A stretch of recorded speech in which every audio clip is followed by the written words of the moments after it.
Hi guys, I'm here addressing you from my Sydney base. I come to Sydney to sort of work on my creative projects and to look after my family. I have aging parents here in Sydney.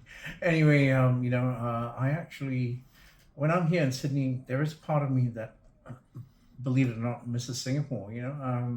I think Singapore is entering an extremely new sort of phase under our sort of guidance of Prime Minister Lawrence Wong and his cabinet. I'd like to put in my 2 cents worth. We're coming into a general election very soon. Now, I'd like to put in my 2 cents worth about voting for, Prime Minister Lawrence Wong and giving the PAP the mandate. Notwithstanding all the stuff, I don't want to get involved in all this politics and all that. I have notes here, but look, I'm not going to talk about these. You can see all these notes in Wikipedia. How Lawrence Wong, had a meteoric rise from 2011, where he won the general election in the GRC, and had so many portfolios, culminating in our prime minister and becoming our prime minister.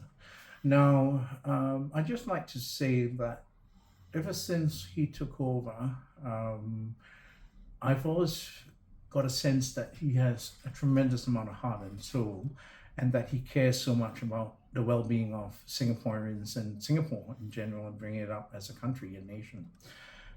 As far as I'm concerned, I remember my earlier sort of media exposure to Prime Minister Lawrence at the time when he was part of the what do you call it, the ministerial committee set up to sort of handle the COVID.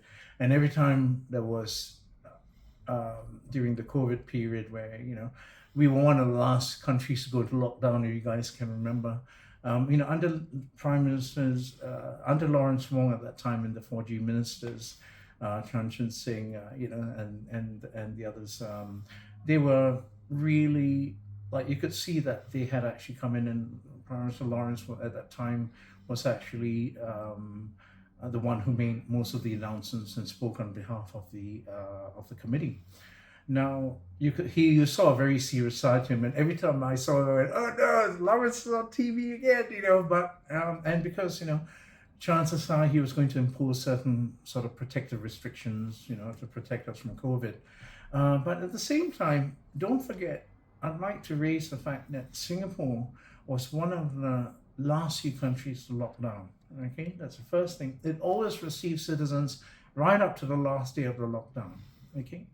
Thirdly, I'd like to point out that Singapore, flew in vaccines to countries like Australia that were under lockdown and who had shut down their airlines. So you saw Singapore Airlines do it. Now, I feel extremely proud as a Singapore citizen to have that sort of under our belts. Now, all this was done under the current Prime Minister Lawrence Wong's sort of stewardship, and of course Lee Hsien Loong, who was his big boss, and the likes. Now, I would like to point out that we have much to be proud of being Singaporeans, and just from the COVID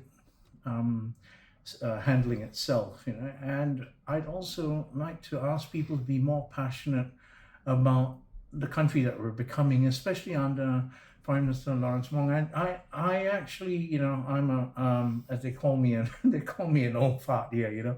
I'm not young anymore. But the reality is, when I was young, I was never given the opportunities that the younger generation are being given now. You're being given, performing arts colleges. Being given, you're allowed to be creative. During our time, and at that time it was necessary, I suppose. Creativity was really not that encouraged.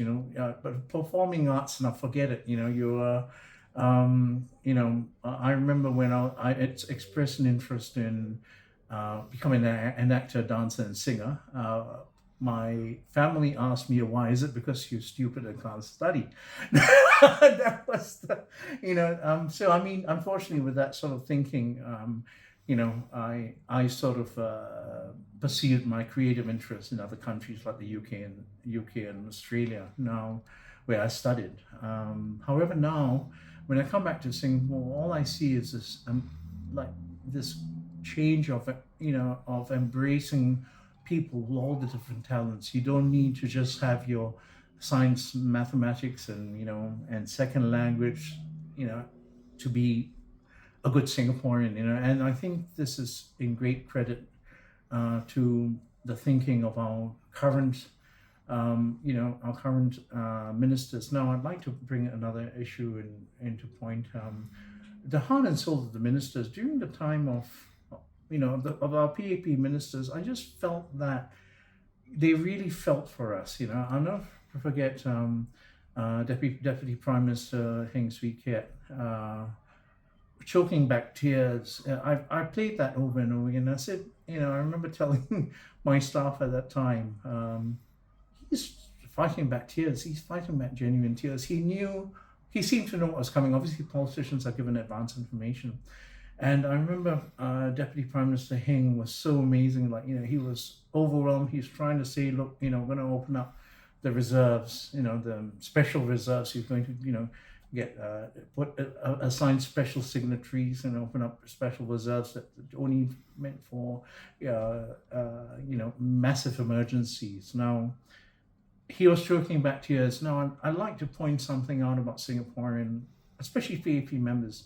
They may not be the most eloquent, okay? They may not be the most eloquent of politicians, especially if you juxtapose them with the Australians and the English, and especially the Americans. They can talk till the cows come home, okay? But it seems like in Singapore, the People's Action Party ministers there's very little talk, but there's heaps of action. Do you get that sense? We'll do something for there's an inflation rate. The inflation rates going up, and the GST is being raised by 1%. So in response to that, Prime Minister Lawrence issues CDC vouchers. These are vouchers. Those who don't know, these are vouchers issued to each Singaporean household to value of between $250 to $600. And it's issued a few times a year. Now, this is what I'm talking about.